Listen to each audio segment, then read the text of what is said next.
جمال الوجود بذكر الإله وتصفو الحياة بنور هداه.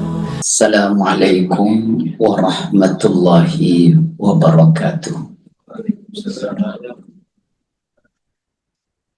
الحمد لله رب العالمين وبه نستعين على أمور الدنيا والدين. الصلاة والسلام على أشرف الأنبياء والمرسلين وعلى آله وصحبه ajma'in wa ba'd. Alhamdulillah, puji syukur pada Allah karena sungguh atas nikmat, izin serta karunia-Nya pada siang ini kita bisa bersama kembali. Mudah-mudahan bersama kita ini telah Allah membersamakan kita di surganya. Salawat dan salam semoga senantiasa tercurah kepada Rasulullah SAW, pada keluarganya, sahabat-sahabatnya, pengikut-pengikutnya, dan tentu kita semua yang mengikutinya. Teman-teman sekalian, sebelum saya meneruskan Tazkiyatun Nufus, saya ingin hadir kita di kajian. Apapun itu, lakukanlah dengan niat yang benar. Ya. Karena kalau niatnya keliru, kita nggak dapat yang kita inginkan. Ya, misalnya orang belajar ini kan niatnya satu, ingin mendapat ridho Allah. Yang kedua, ingin menghilangkan ketidaktahuan kita tentang agama agar kita menjadi tahu. Karena kalau kita tidak tahu, nanti apa yang kita lakukan akan selalu keliru. Ya. Jadi sekali lagi tolong niatkan dengan ikhlas. Kenapa? Karena kata Rasulullah berdasarkan hadis riwayat Imam Bukhari dan Imam Muslim dari Umar ibn al-Khattab radhiyallahu anhu, beliau berkata begini, sami'tu Rasulullah sallallahu alaihi wasallam yaqul, saya telah mendengar Rasulullah sallallahu alaihi wasallam bersabda, innamal a'malu binniyati, setiap perbuatan itu tergantung pada niat. Wa innama likulli imri'in ma nawa, dan sungguh setiap orang itu akan mendapatkan nilai tergantung apa yang ia niatkan. Ya nek niatnya salah ya nggak dapat, nek niatnya benar ya dapat.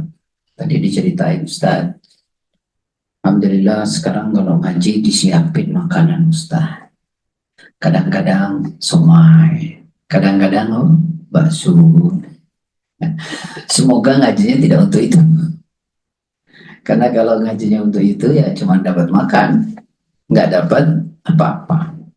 Yang kita pengen kan gini, Bapak Ibu ini di sela-sela lelahnya bekerja, masih duduk di majelis ilmu ini, apa sih yang kita harapkan? Kata Rasulullah itu begini, man salaka tariqan yaltamisu fihi ilman sahalallahu lahu bihi tariqan ilal jannah. Barang siapa menempuh jalan untuk menuntut ilmu, maka Allah mudahkan jalan menuju surga. Nah, ini kan yang kita inginkan ya Pak ya. Karena itu jangan salah tujuannya. Atau dalam hadis yang lain, Rasul bersabda begini, wa majtama'a qaumun fi baitin min buyutillahi yatluna kitab Allah wa yatadarasunahu bainahum illa nazalat alaihimus sakinah wa ghashiyatuhumur rahmah wa haffathumul malaika wa dzakarahum fi man 'indallah. Jadi kata Rasulullah begini, tidaklah sekelompok orang berkumpul di rumah-rumahnya Allah. Mereka membaca kitab Allah, Al-Quran, dan saling mempelajari isi daripada Al-Quran. Maka Allah turunkan ketenangan. Jadi kalau hati kita banyak gundah, gelisah, nggak nyaman, datang di ke majelis ilmu. majelis yang membahas agama, maka ketenangan untuk makan garai. Yang kedua, Allah turunkan rahmatnya. Yang ketiga, akan dikelilingi oleh para malaikat. Yang keempat, Allah memuji di antara seluruh makhluk-makhluknya. Nah, itu didapat dengan apa? Dengan duduk di majelis ilmu jika tujuannya benar. Maka jangan sampai salah dalam niat. Ya. Karena begini. Coba dibuka Quran surat Al-Bayyinah. Tahu surat Al-Bayyinah? Surat keberapa itu? Ayat yang kelima. Wa ma umiru illa liya'budullaha mukhlishina lahuddina hunafa wa yuqimus salata wa yu'tuz zakata wa dzalika dinul qayyimah. Surat Al-Bayyinah ayat kelima. Ayo dimulai dari mana bacanya? Dari sini. Ayo baca. Allah dengan mengikhlaskan ketaatan kepadanya. Lagi hatinya istiqomah melaksanakan sholat dan menunaikan zakat, itulah agama yang lurus. Wa ma umiru, ya, dan tidaklah mereka itu diperintahkan oleh Allah illa liya'budullah, untuk beribadah kepada Allah dengan apa? Mukhlisin, dengan ikhlas. Karena kalau nggak ikhlas nggak ada gunanya itu. Jadi ayo lakukan dengan ikhlas, ngaji ya ikhlas, melakukan apapun dengan ikhlas. Kayak orang gini, orang kurban, atau kurban ya, yang dipotong itu apa? Kalau yang boleh dikorbankan itu apa aja sih? Satu, unta. Dua, kambing. Kayak gitu ya. Ini yang boleh dikorbankan. Kemudian sapi. Coba Ustaz tanya, yang nyampe itu yang dipotong atau niat kita? Niat kita atau yang dipotong? Apakah kambingnya, sapinya, ontaknya nyampe kepada Allah? Enggak. Yang nyampe apa? Niat kita, ketakwaan kita. Coba buka Al-Quran. Surat 22 Al-Hajj ayat 37. La yanalallaha luhumuha wala dima'uha walaki yanaluhu taqwa minkum. Ya teh. Dan darah itu kalimatnya tidak akan sampai kepada Allah, tetapi yang sampai kepadanya adalah ketakwaanmu. Yang diberikannya untukmu agar kamu mengagungkan Allah atas petunjuk yang Dia berikan kepadamu. Berilah kabar gembira kepada orang-orang yang mungkin. Coba sekali-kali tidak akan sampai kepada Allah daging kurban yang kita potong dan juga darahnya, akan tetapi yang sampai apa? Ketakwaan di antara kalian. Jadi jelas nggak? Jadi niat. Kalau misalnya korban, wah alhamdulillah, saya korban kemarin beli sapi harganya segini, nyampe nggak tuh? Enggak, karena dia sudah ria, tidak ada keikhlasan. Jadi ikhlas itu Pak, menurut Abul Qasim, beribadah ya yang tujuannya karena Allah, tidak peduli dengan penilaian orang. Tidak peduli dengan penilaian orang. Ini kan enggak. Kalau dipuji makin semangat, kalau dicela enggak. Contoh, nih pengurus pengajian misalnya, dipuji. Wah hebat ya kamu antum tuh ngurus pengajian, jemaah pada datang, karyawan pada datang. Wah besok tambah semangat dia. Tapi giliran, oh ngurus pengajian, oh nggak becus gini-gini. Terus dia bilang apa? Saya ini ngurus nggak dapat duit. Ya udah, mendingan nggak usah. Nah itu namanya nggak ikhlas tuh cirinya, nggak ikhlas. Kalau ikhlas itu mau dipuji kayak mau dicela, bodo amat gitu. Karena dia melakukannya tidak karena pengen pujian manusia, tetapi dia melakukannya karena Allah gitu. Ya jelas ya. Maka lakukan apapun karena Allah. Karena gini teman-teman sekalian, Nih, teman-teman boleh menyembunyikan di hadapan manusia, ikhlas dan tidak ikhlas. Tapi Allah tahu nggak?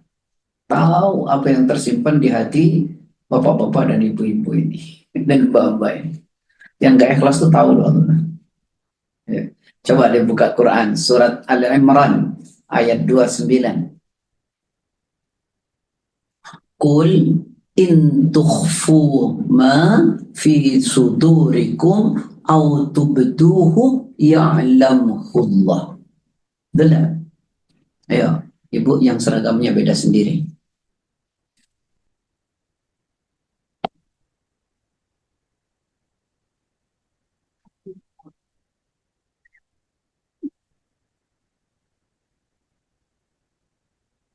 Cukup.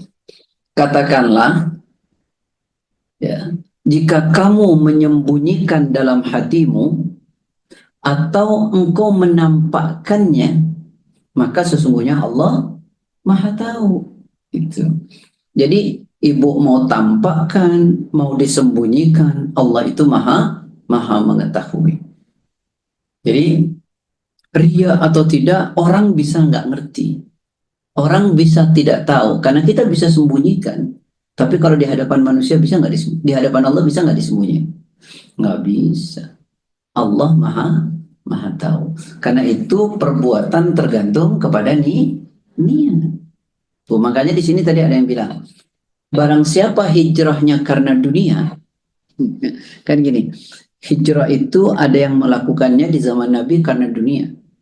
Maka dia bisa dapat dunia itu, bisa juga tidak.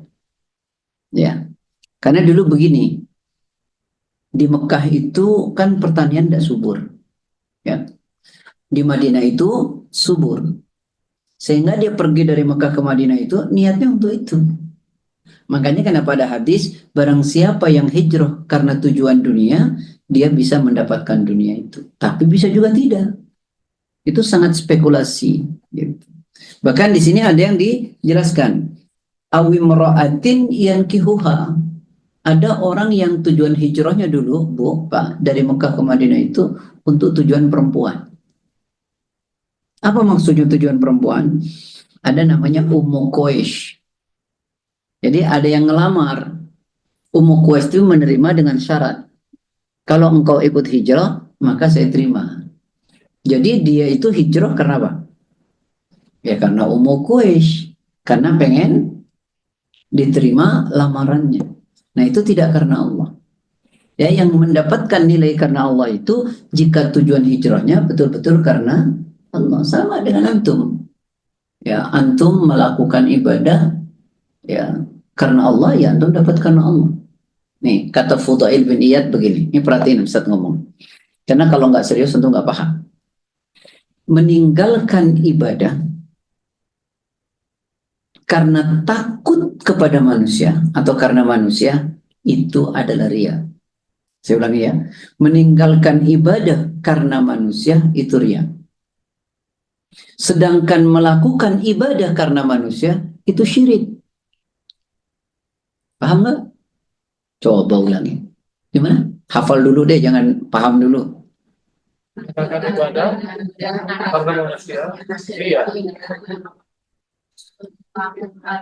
ibadah karena manusia, iya. Nah, meninggalkan ibadah karena manusia itu riya. Melakukan ibadah karena manusia itu syirik. Misalnya ada pengajian, saya nggak mau ngaji takut dipuji. Nah, akhirnya dia nggak ngaji. Nah itu riya. Tapi kalau misalnya dia melakukan ngaji tapi ingin dipuji manusia, itu namanya syirik. Kenapa? Karena dia mempersekutukan Allah. Seharusnya setiap ibadah yang dilakukan itu karena Allah. Ya. Tapi dia melakukannya karena manusia. Maka itu disebut mempersekutukan Allah. Paham sampai sini? Baik. Ya, saya teruskan. Nih ada satu riwayat begini. Betapa pentingnya niat itu. Betapa pentingnya keikhlasan itu. Nih, ada satu riwayat begini. An ummil mu'minina Ummi Abdillah Aisyah radhiyallahu anha. Dari ibunya orang beriman, ibunya Abdullah Aisyah radhiyallahu anha. Qalat berkata, qala Rasulullah sallallahu alaihi wasallam, Rasulullah bersabda, kata siapa? Aisyah. Aisyah itu siapa? Aisyah itu siapa? Istri Nabi. Anak dari siapa? Abu Bakar. Oh. Anak siapa? Anak bapaknya. Bener anak bapaknya tuh kalau seperti itu. Mending ngototnya bener anak bapaknya. Sama anak ibu. Anak siapa? Abu Bakar. Jadi istri Nabi. Kata Aisyah radhiyallahu anha, Rasul bercerita. Kata Rasulullah begini. Yaghzu jaisyun al-Ka'bah. Ada satu pasukan besar ya datang ke Mekah untuk ngancurin Ka'bah. Jadi ada satu pasukan berniat apa? Ngancurin Ka'bah. Berniat ngancurin Ka'bah. Fa idza kanu bi baita'a minal ardi. Nah, ketika pasukan itu belum nyampe kota Mekah, ada di sebuah tanah yang sangat lapang.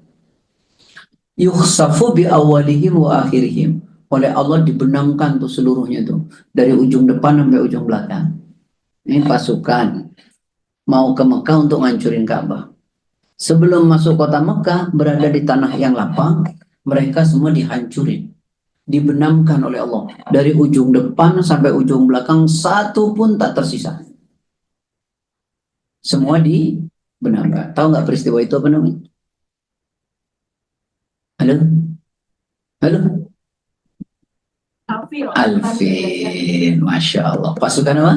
Begajah. Nama rajanya siapa? Abraham. Bukan Abraham. Kalau Abraham itu nama lain dari Ibrahim menurut orang Yahudi. Abraham.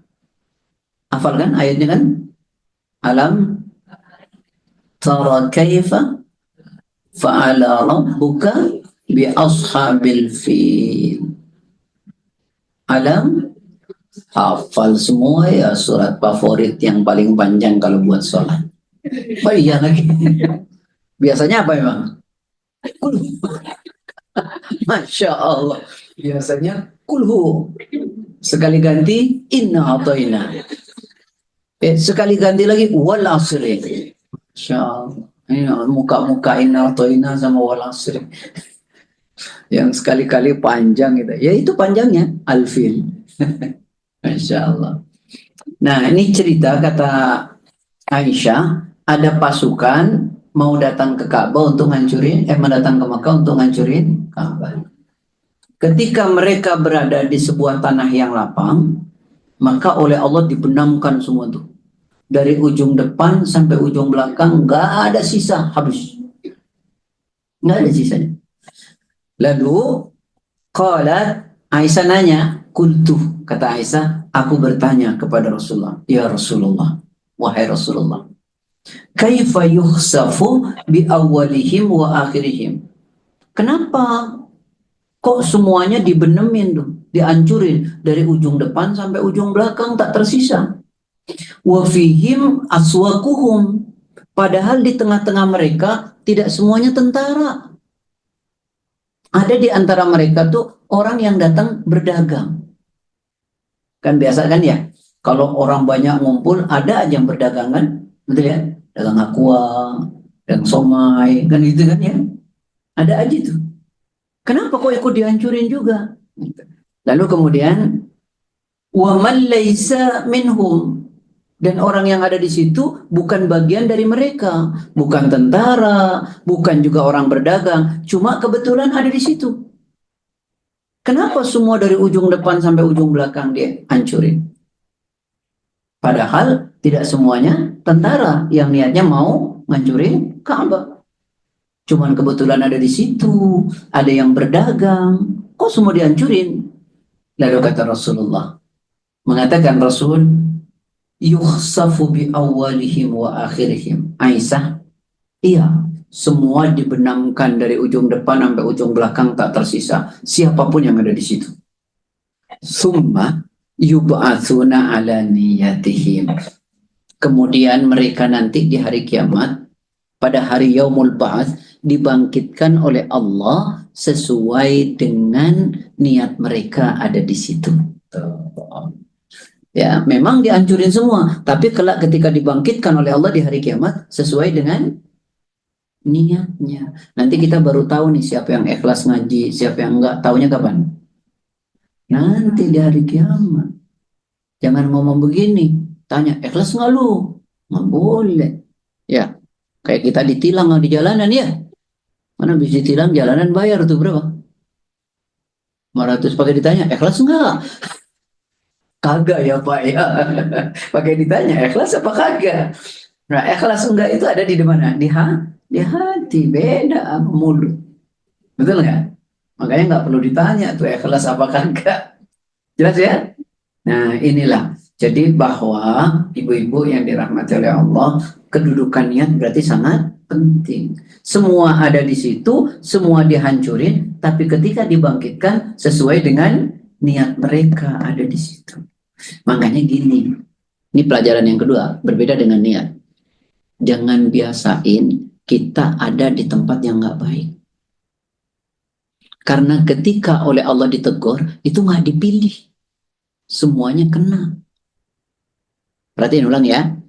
Jangan biasain ada di tempat yang nggak baik. Karena ketika Allah menguji mereka, memberikan bencana kepada mereka, itu nggak dipilih. Ini yang baik, loncat. Ini nggak baik, kena. Enggak. Semuanya yang ada pasti kena. Nggak dipilih sama Allah. Makanya kenapa orang Islam itu, Bu, kalau misalnya ada ketidakbaikan, kita nggak boleh cuek. Maka kita harus memperbaiki. Contoh, ada nih ibu punya tetangga, tetangganya nggak nikah, tapi tinggal satu rumah, nggak boleh diem.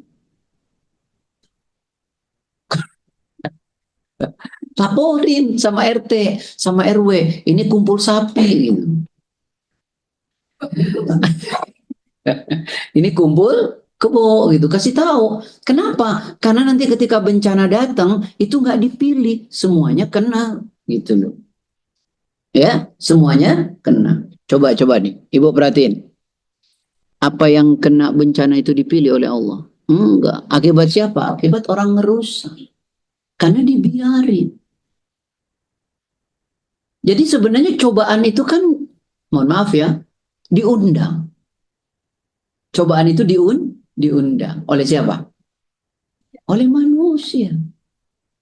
Makanya coba lihat, buka Quran. Surat ke-30 ayat 41. Bu dokter kelewatan nih, baru datang sih. Ayo suruh baca. Disetrap. Dokter yang ini, yang dokter itu udah baca tadi.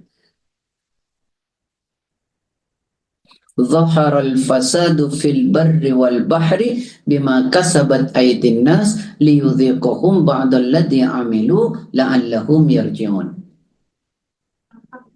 Di darat dan di laut disebabkan perbuatan tangan manusia. Melalui hal itu Allah membuat mereka merasakan sebagian dari akibat perbuatan mereka agar mereka kembali ke jalan yang benar. Nah, kan sungguh telah nampak kerusakan di darat dan di laut. Akibat apa? Perbuatan tangan manusia. Allah ingin merasakan sebagian kecil dari akibat perbuatan mereka. Jadi ketika nanti dicoba nggak dipilih, semuanya jadi kena. Contoh nih, di rumah tangga kita ada suami nggak beres. Apa iya yang kena cuma suami? Semua yang tidak tenang sekeluarga, ya istrinya, ya anaknya. Iya kan? Nggak dipilih. Karena itu kita mesti bareng-bareng baik gitu. Paham? Nih ibu, suaminya baik, anaknya baik, ibu baik, rumah tangganya enak, betul. Ada reoni. Hah? Apa tuh Reoni? Gara-gara reoni, akhirnya ibu gimana tuh? Tuh WA. Kok tahu benar Bun? Oh. Habis WA ada apa Bu? Ketemuan. Habis ketemuan? Oh, saya agak curiga. Ibu nih kok paham betul lah. Tuh kan? Terus kalau ibu sudah begitu, apa yang hancur cuma ibu? Enggak, anak jadi hancur, suami jadi bermasalah. Jadi tidak dipilih. Ya, jelas apa enggak nih? Jelas apa enggak? Tapi kalau bertakwa semua, istrinya bertakwa, suaminya bertakwa, anaknya bertakwa, ya Allah berkah turun ke keluarga itu. Makanya kalau rumah tangganya pengen enak, bangun dengan takwa. Suami malam bangun, tahajud bareng sama istri, Masya Allah. Anak soleh, pasti berkah. Pasti. Dan itu janjinya Allah. Coba buka Quran. Surat 7 ayat 96.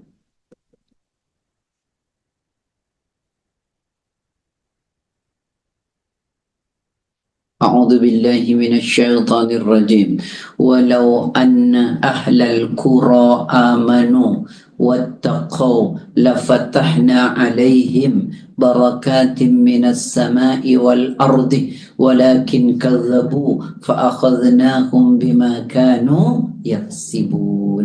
Ya. Sekiranya penduduk negeri-negeri beriman dan bertakwa, niscaya kami akan membukakan untuk mereka berbagai keberkahan dari langit dan bumi.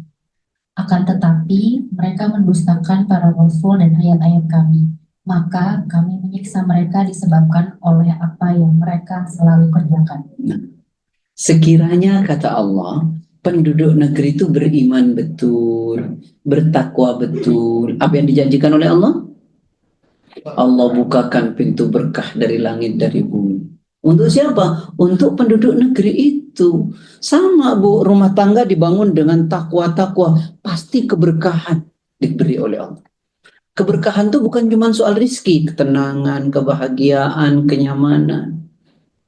Tetapi penduduk negerinya apa? Mendustakan ayat-ayat Allah. Maka kami siksa penduduk negeri itu disebabkan ulah mereka sendiri.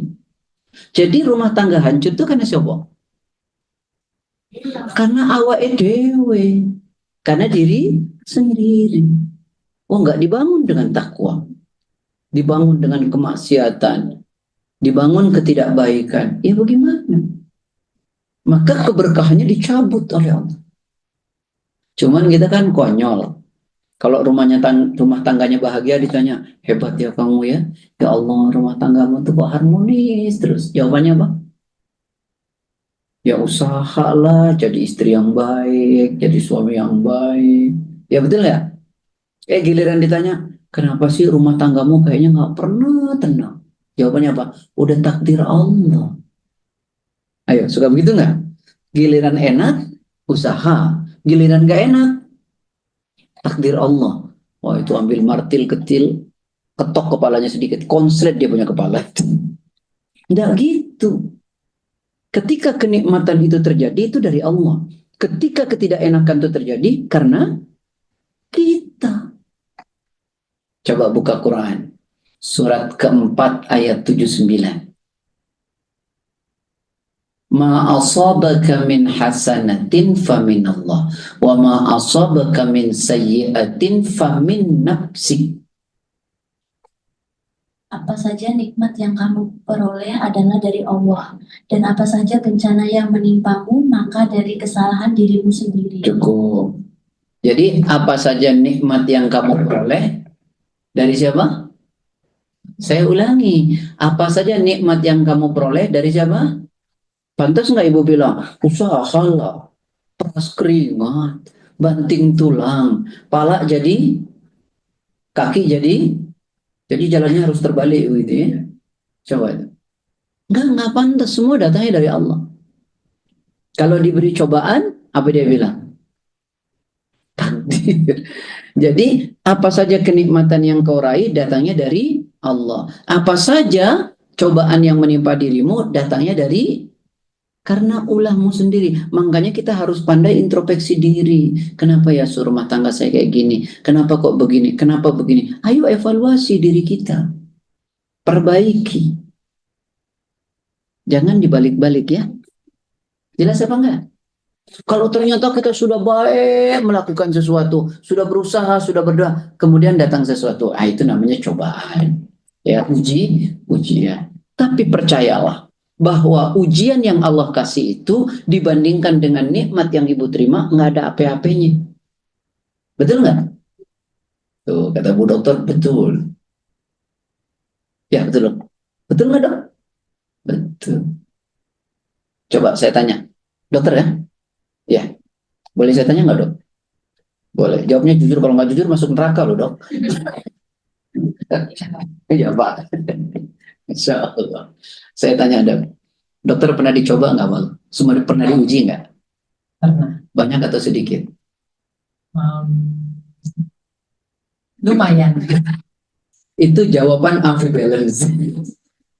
Jawaban rata tegas sih gue jeneng ego. Ya Allah. Yang tegas nih, Dok. Banyak apa dikit, Dok?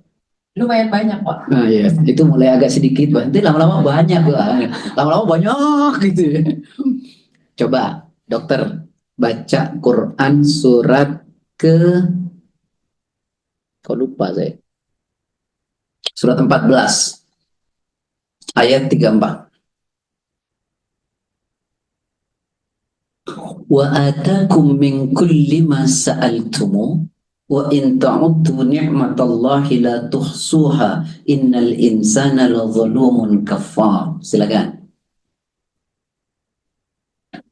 Dan dia telah memberikan kepadamu segala apa yang kamu mohon kepadanya. Dan jika kamu menghitung nikmat Allah, niscaya kamu tidak akan mampu menghitungnya. Sungguh manusia itu sangat zalim dan saling mengikat. Sebentar. Sangat mengikat. Berarti nikmat Allah banyak nggak? Banyak. Banyak banget yang dokter terima kan? Banget. Banget. Nah, sekarang buka surat Al-Baqarah ayat 155.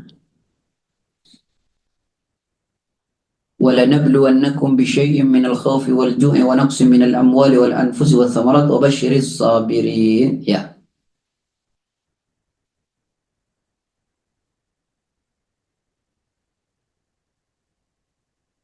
Allah pasti akan menguji manusia dengan berbagai cobaan seperti ketakutan. Serius begitu terjemahannya? Boleh.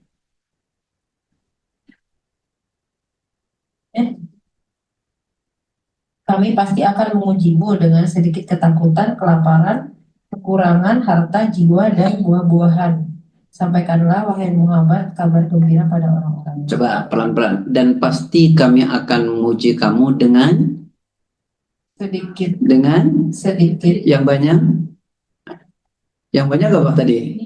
Nikmat. Ujiannya? Sedikit. Jadi dokter diujinya dikit apa? Menurut saya banyak. Ya. Menurut Allah sedikit. Nah, jadi kalau kita ngebandingkan, ternyata nikmat itu jauh lebih banyak. Jadi makanya gini, agar kita merasa nyaman, ketika kita diuji, Allah memberi saya nikmat jauh lebih banyak daripada ini. Masa dengan segini saya mau marah sama Allah? Gitu loh. Jelas ya? Makanya Nabi pernah bilang apa? Man azamat musibatuhu falyadhkur musibati. Jika engkau merasa beban cobaannya banyak sekali, maka ingatlah engkau cobaan yang menimpa diriku, niscaya engkau akan merasa ringan cobaan yang menimpa diri. Nabi saja yang sangat dekat dengan Allah, cobaannya banyak. Apalagi kita yang nggak dekat, yang sholat duhurnya yang jam 2:30 gitu loh. Ya, halo, jelas apa enggak ini? Jelas, baik ya. Jadi kembali, ya teman-teman sekalian yang dirahmati oleh Allah, kembali kepada soal tadi apa? Ikhlas. Jadi mesti benar dalam berniat itu, mesti ada keikhlasan agar apa yang kita lakukan itu mendapatkan nilai dari Allah. Nih, saya bacakan hadis lain. Tolong perhatikan baik-baik tentang niat. An Abi Yazid Ma'ni ibni Yazid ibni Akhnas radhiyallahu anhum. Tolong perhatikan pelan-pelan, ini saya tanya nanti. Dari bapaknya Yazid, Ma'an anaknya Yazid, anaknya Akhnas. Semoga Allah meridhoinya. Saya ulangi. Dari bapaknya Yazid, Ma'an anaknya Yazid, anaknya Akhnas, semoga Allah meridhoinya. Berarti hadisnya dari siapa? Mosok. Coba. Dari bapaknya Yazid, Ma'an, anaknya Yazid, anaknya Akhnas. Semoga Allah meridhoi mereka. Orang jelas sih gitu. Ini jenenge ngaji ngantuk ini jenenge.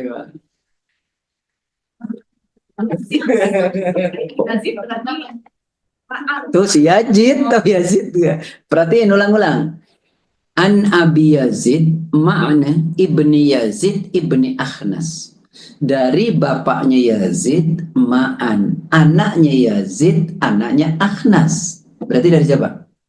Dari Ma'an. Dari Ma'an. Iya. Teh Ma'an tuh Ma'an teh punya anak namanya Yazid.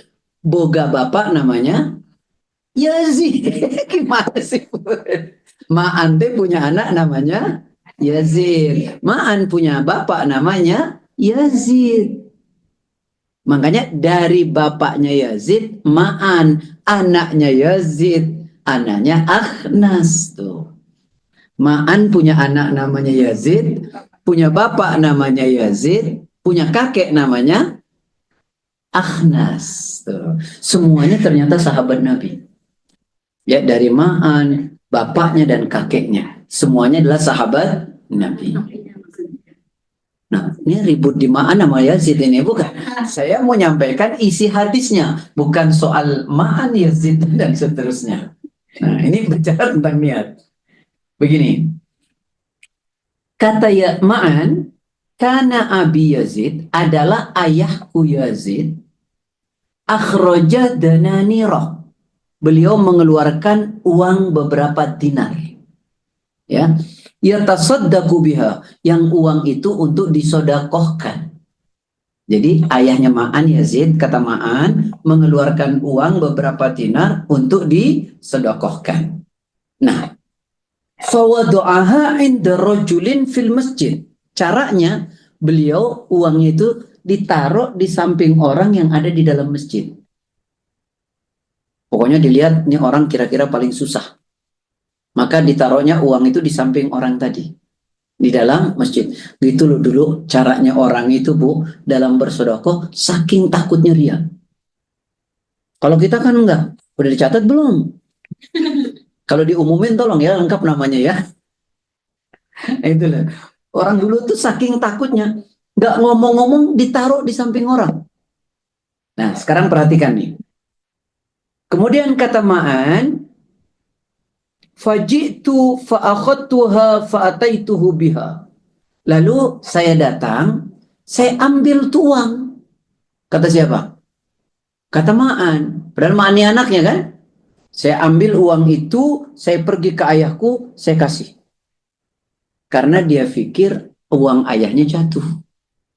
Maka diambil tuh sama anaknya. Lalu dikasihkan lagi ke ayahnya. Kata ayahnya Yazid, wallahi ma iyyaka aradtu. Demi Allah, anakku Ma'an, aku tidak pengen ngasih ini kepada kamu. Kenapa kau ambil? Lalu fakhasamtuhu ila Rasulillah sallallahu alaihi wasallam. Kata sahabat Ma'an, lalu saya adukan kepada Rasulullah, saya ceritakan kepada Rasulullah kejadian itu. Ayahku sebenarnya ngeluarin uang, pengen dikasih orang di dalam masjid. Tapi saya pikir jatuh, saya ambil, saya amanin, saya bagi lagi ke ayahku. Kata Rasulullah, faqala laka ma nawaita ya Yazid. Kata Rasulullah, bagimu Yazid, pahalanya sempurna dengan niat yang kau inginkan. Walaupun uangnya balik. Tuh. Pahalanya sempurna. Kenapa? Karena niatnya benar. Lalu kepada Ma'an, walaka ma akhadta ya Ma'an, kamu juga dapat pahala karena niatmu mengamankan uang ayahmu. Dua-duanya berpahala. Jelas? Tapi nggak boleh rekayasa. Paham nggak?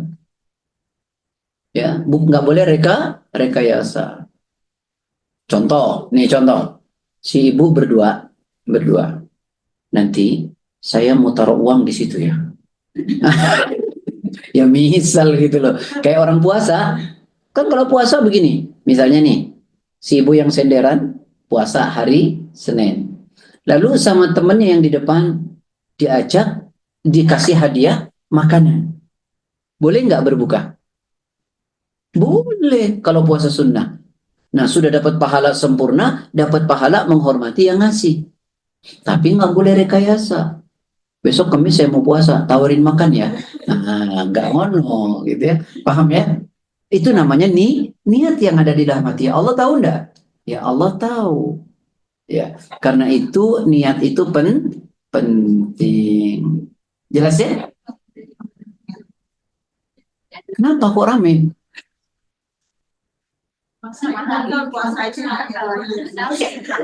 Nanyanya satu-satu. Siapa yang mau nanya? Nanya aja keroyokan. Cuman, ya batal atuh. Jadi bukan dimakan terusin lagi gitu puasa aja. Ya enggak atuh Neng. Ya udah dikasih, ya makan. Pahalanya sempurna. Udah terus makan. lanjutin puasa. Ya nggak usah dilanjutin memang. Dapat sempurna apa? Dapat. Ada pahala 3/4 itu bagaimana? Emangnya celana 3/4? Astagfirullah. Nih, dengerin ya, baik-baik ya.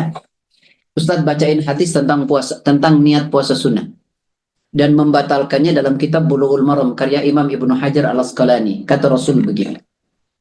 Yang menuturkan Aisyah.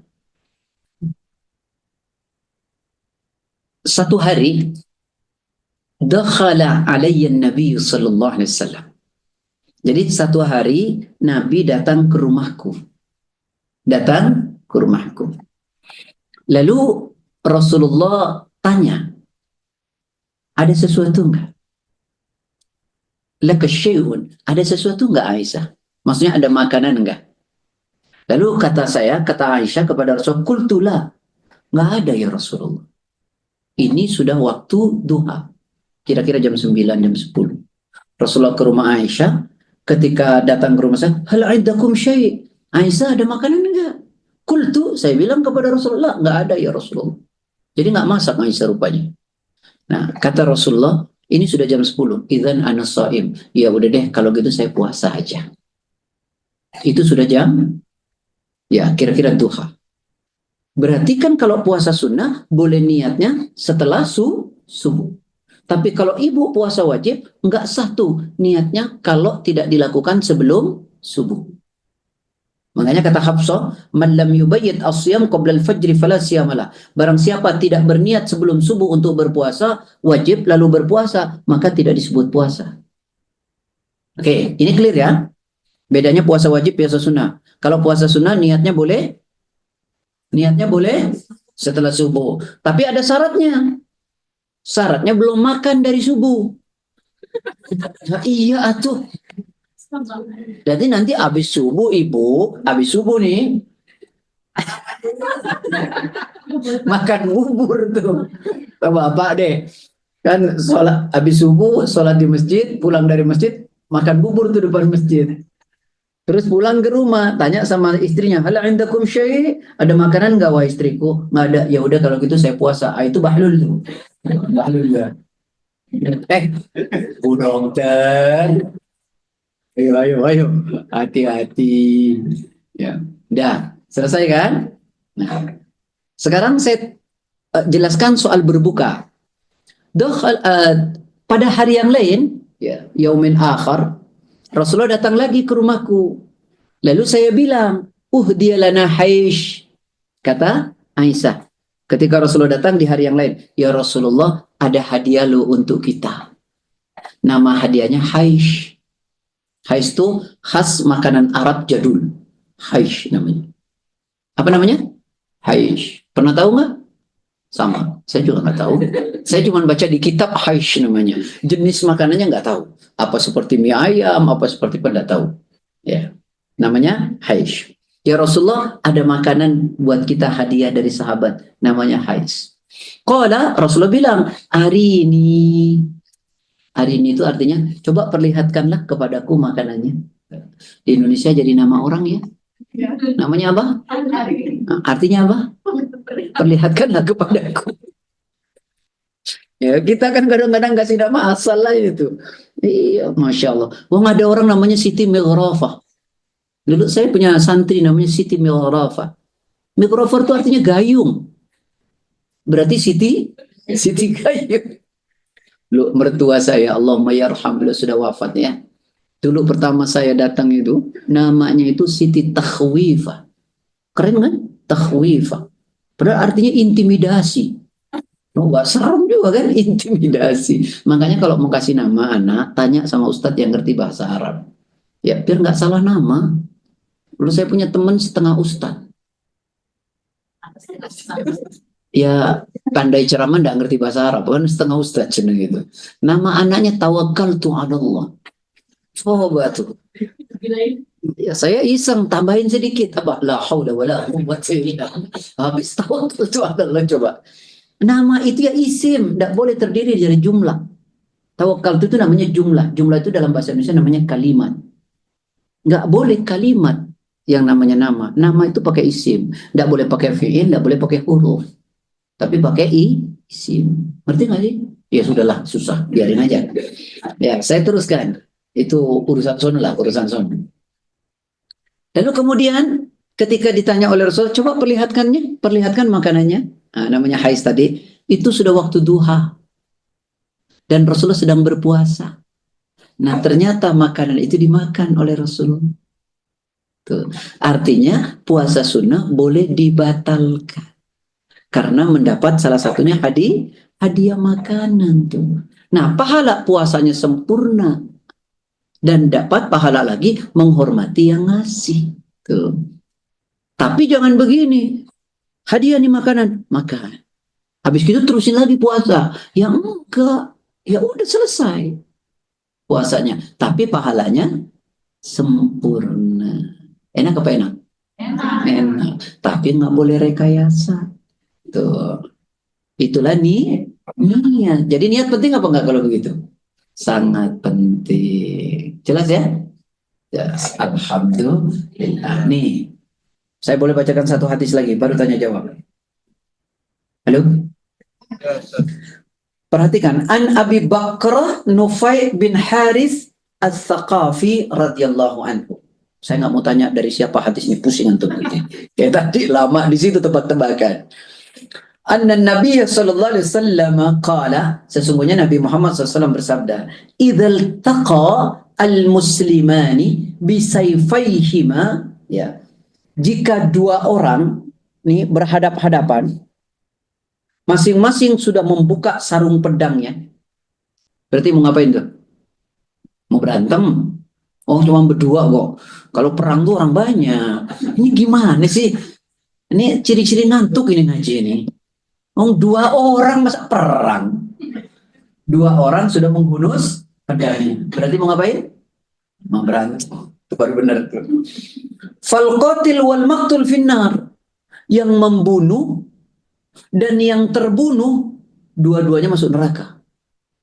Yang membunuh dan yang terbunuh dua-duanya masuk neraka. Lalu qultu, kata Abi Bakr Nufai bin Haris Al-Thaqafi, tanya kepada Rasulullah, "Ya Rasulullah, wahai Rasulullah, hadzal qatil fama balu al-maqtul?" Oh iya ya Rasulullah. Oke lah, kalau yang membunuh masuk neraka, oke deh. Tapi kok yang terbunuh masuk neraka juga? Maka jawaban Nabi apa? Kata Nabi, innahu kana harisan ala qatlis sahibi. Sebenarnya niat dia juga niat mau ngebunuh tadi, temennya tadi. Tapi dia kalah terbunuh. Berarti ada di mana tuh? Niat, karena niatnya sama. Gitu loh. Paham sampai sini? Nah, begitu tingginya kedudukan niat. Makanya apapun lakukan dengan ikhlas. Kalau hati ikhlas tuh enak banget. Enak banget. Ya, tapi kalau nggak ikhlas itu nggak enak. Ibu dicaci, dimaki, dihina. Ibu ikhlas nggak? Kagak, Pak Ustadz. Ikhlas nggak? Udah gitu mikirin lagi gimana cara ngebalasnya ya Bu ya. Itu yang bikin capek. Yang mana Bu? Nih. Mestinya kita apa? Udah deh, nggak usah mikirin caranya ngebales. Ngapain gitu? Nah itu namanya sama marah juga itu. Ya udah, nggak usah mikirin, doain aja ya Allah dia gitu karena nggak ngerti ya Allah. Kalau dia ngerti nggak mungkin gitu ya Allah, maafkanlah saudaraku ya Allah. Habis itu tabrak kereta, jangan begitu. Ya, loh kan dalam Islam begitu tak? Bagaimana kita diajarin merespon keburukan orang dengan kebaikan, dan itu seringkali saya sampaikan. Kenapa? Karena di ruang kerja begini pasti itu terjadi. Ya, Ada di sini. nggak ada lagi ngaji. Tadi sama kemarin sama besok. Ya. Coba buka Quran surat 25 ayat 63. Nah, siapa seterusnya tadi? Wa ibadur rahmanil ladzina yamshuna 'alal ardi hauna wa idza khatabahumul jahiluna qalu salama. Silakan Teh.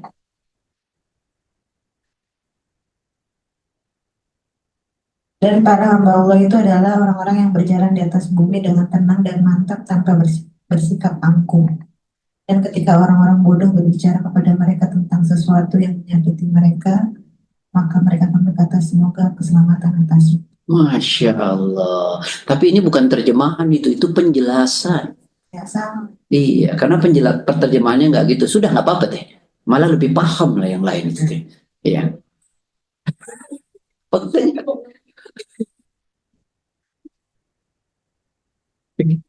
Udah biarin aja berantem tuh berdua itu. Jadi coba lihat bagaimana apabila engkau ditegur oleh orang dengan cacian, makian, hinaan, kau jawab apa? Kau jawab apa? Tuh, Masya Allah. Bersikaplah yang mendatangkan kedamaian.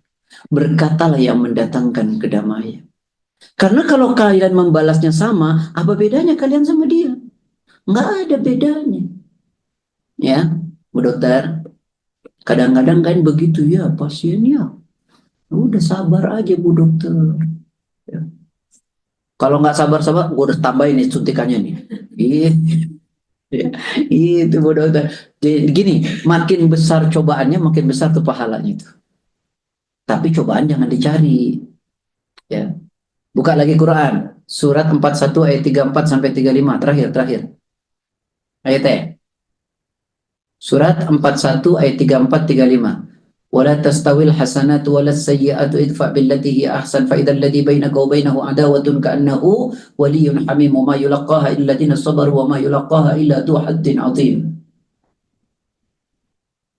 Ayo. Dan tidaklah sama kebaikan dengan kejahatan, tolaklah kejahatan itu dengan cara yang lebih baik, sehingga orang yang ada rasa permusuhan antara kamu dan dia akan seperti teman yang setia. Dan sifat-sifat yang baik itu tidak akan dianugerahkan kecuali kepada orang-orang yang sabar, dan tidak dianugerahkan kecuali kepada orang-orang yang mempunyai keberuntungan yang besar. Tidak sama kebaikan dan kejahatan. Sama apa enggak? Ya. Kalau orang jahat kita balas dengan kejahatan? Sama kan? Maka kata Allah, balaslah keburukan itu dengan cara yang lebih baik. Sehingga orang yang ada permusuhan antaramu dan antaranya seolah-olah telah menjadi teman yang dekat. Ini orang baik, tapi orang ini jahat, tapi ibu baikin terus. Insya Allah ya. Makanya laisal ihsan an tuhsina ila man ahsana ilaih tilka mukafatun bil ma'ruf. Walakin al ihsan an tuhsina ila man asaa ilaih. Kebaikan itu bukanlah berbuat baik kepada orang yang baik, karena itu hanyalah balas budi. Tapi kebaikan itu berbuat baik pada orang yang tidak baik. Jelas? Coba ulang. Beribet tuh, coba ulang. Yang bisa boleh pulang. Bukanlah kebaikan itu berbuat baik pada orang yang baik, karena itu hanyalah balas budi. Akan tetapi kebaikan itu berbuat baik pada orang yang tidak baik. Bisa nggak? Bisa lah, lagi ngaji. Kalau kejadian saya tidak tahu. Nah, ya, yuk bagaimana kita itu sibuk membalas keburukan orang dengan kebaikan. Jangan sibuk membalas keburukan orang dengan keburukan. Karena sesungguhnya kita nggak ada bedanya dengan dia. Tapi Allah bilang apa? Yang demikian nggak mungkin dimiliki kecuali orang-orang yang dianugerahkan kesabaran, ya, dan keberuntungan yang besar. Kalau gitu kita perlu belajar sabar, ya, perlu belajar sabar. Baik, nah ini saya menyampaikan ini untuk memahami bahwa ibu-ibu yang dirahmati oleh Allah, niat itu mesti penting banget. Nah, untuk bulan depan kita sudah beli kitabnya sudah saya beritahu, nanti di share, kita akan terus belajar buku namanya Tazkiyatun Nafs. Dari awal nanti sampai habis kita bahas satu-satu. Insya Allah, gitu. Baik. Iya, siap. Nah, ada Pak Direktur. Ahlan wa sahlan Pak Direktur. Saya diundang ke sini ngajar udah berapa kali? Banyak kali. Masa banyak kali, ada hitungannya itu. Iya. Ini ciri orang malas ngitung. Ya alhamdulillah, saya mengajar di sini diminta untuk belajar tazkiyatun nufus. Tazkiyatun nufus ini penyucian jiwa. Karena baik buruknya manusia itu ada pada jiwanya. Kalau jiwanya baik, pikiran, perasaan, sikapnya baik semuanya. Kalau hatinya buruk, pikiran, perasaan, dan sikapnya pasti buruk. Air ini kalau saya tuang, putih. Karena yang masuk ke dalam botol ini air putih. Kalau yang masuk kopi, saya tuang mesti keluar kopi. Jadi, apa yang masuk ke dalam diri kita kebaikan, maka yang keluar pasti kebaikan. Tapi kalau yang masuk semua kejelekan dan kotoran, maka yang keluar adalah kotoran. Ya, kebaikan pertama itu apa? Tadi, keikhlasan. Jelas sampai sini? Waduh, saya senang loh. Pak Direktur datang seger semua itu loh.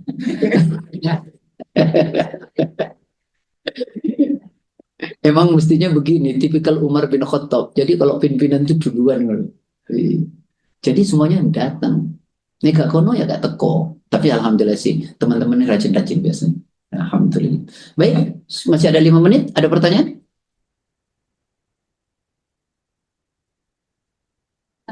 Apa ya? Tapi di ayat pertama tadi yang terkait itu misalkan di daratan itu mau tanya Itu ayat turun kan sebabnya kenapa ya Ustaz?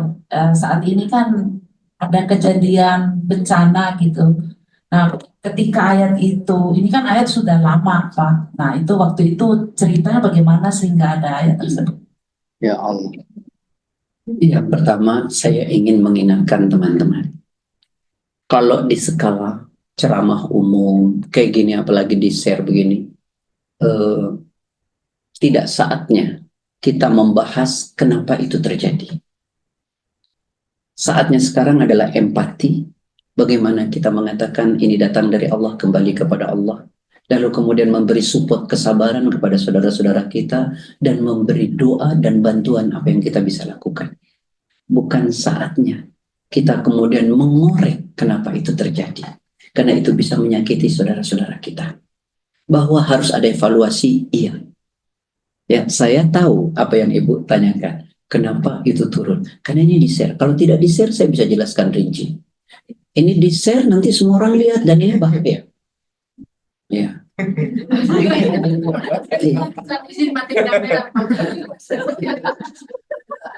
Kenapa saya tuh tidak suka kajian itu di-share-share begini? Karena satu, fitnahnya banyak, dan kadang-kadang dipotong-potong. Nanti dipotong kajian yang utuh dari awal sampai habis kan enggak. Yang dipotong ini, yang kena apa? RSUD. Dan ini sudah terjadi di mana-mana. Ya, jelas apa enggak? Jelas. Jadi nanti dilakukan pace to pace relationship. Nanti Bun? Face to face relationship. Baik. Loh, tulisannya apa coba? Coba tulisannya apa? Jadi orang tuh mesti jujur, itu bacaannya jujur. Jadi gini, Teh. Saya hanya ingin mengatakan tidak pada konteks itu. Allah melarang kita pada Al-Baqarah ayat 11 dan 10. La tufsidu fil ard. Jangan pernah kau buat kerusakan di muka bumi. Ini larangan. Ketika kita membuat kerusakan di muka bumi, apa yang datang? Coba buka Quran surat 13. Surat 13 ayat 22-23. Siapa sekarang yang baca? Ya, yang pegang mic aja deh, tadi juga dilewatin. Iya, saya tadi nggak berani nyuruh beliau karena sesepuh. Makanya langsung ke Bu Dokter tadi, Bu Dokter. Dilewatin tadi. Ya, silakan. Surat 13, 22 dan 23. Ar-Ra'd.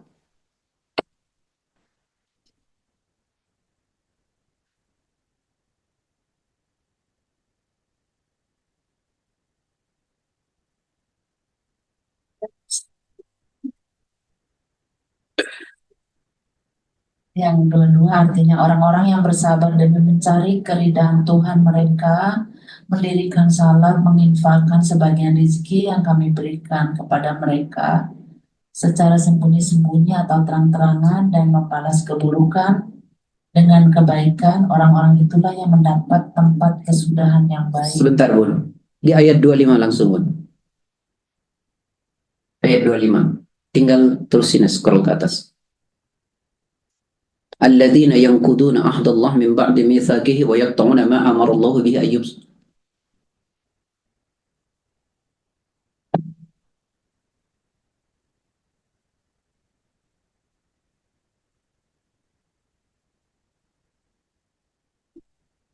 Dan orang-orang yang melanggar janji Allah setelah diikrarkannya dan memutuskan apa yang diperintahkan Allah agar disambungkan dan berbuat kerusakan di bumi, mereka itu memperoleh kutukan dan tempat kediaman yang buruk, yaitu jahanam. Coba lihat, orang-orang ya, yang pertama mengingkari janji dengan Allah. Yang kedua memutus tali silaturahim. Yang ketiga membuat kerusakan di muka bumi. Apa yang mereka dapatkan? Mereka itulah orang yang mendapatkan kutukan dari Allah. Laknat dari Allah. Dan bagi mereka tempat kembali yang terburuk, yaitu neraka jahanam. Maka di dalam ayat tadi sebenarnya dijelasin begini nih. Ini mohon maaf ya, tolong jangan dikaitkan dengan keadaan. Ini ayat. Zaharul fasadu fil barri wal bahri bima kasabat aydin nas liyudhiqahum ba'dal ladzi amilu la'allahum yarji'un. Surat 41 ayat 30. Surat 30 ayat 41. Sudah nggak usah dibuka. Sungguh telah nampak kerusakan di darat dan di laut karena ulah tangan manusia. Allah ingin merasakan sebagian kecil dari akibat perbuatan mereka agar mereka mau kembali ke jalan yang benar. Jadi setiap teguran yang Allah berikan itu bahan evaluasi buat diri kita agar kita mau memperbaiki diri. Ya, jelas sampai sini ya? Jelas. Jelas ya Bu ya?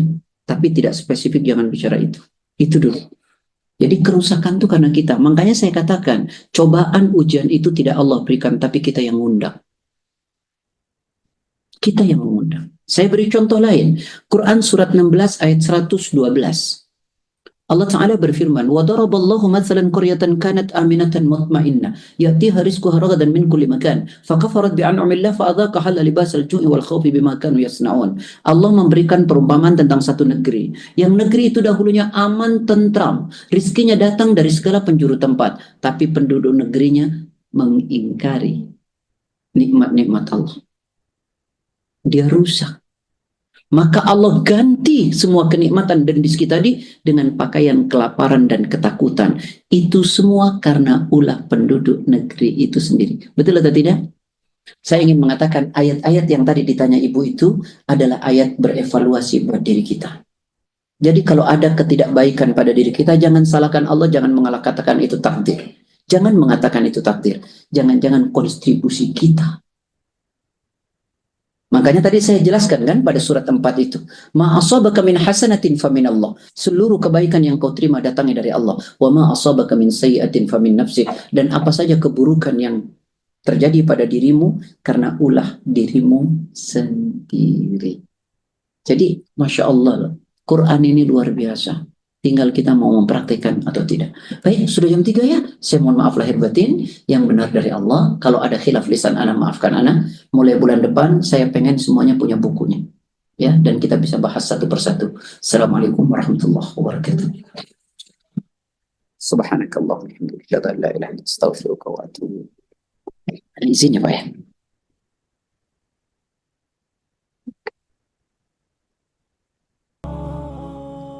جمال الوجود بذكر الإله وتصفو الحياة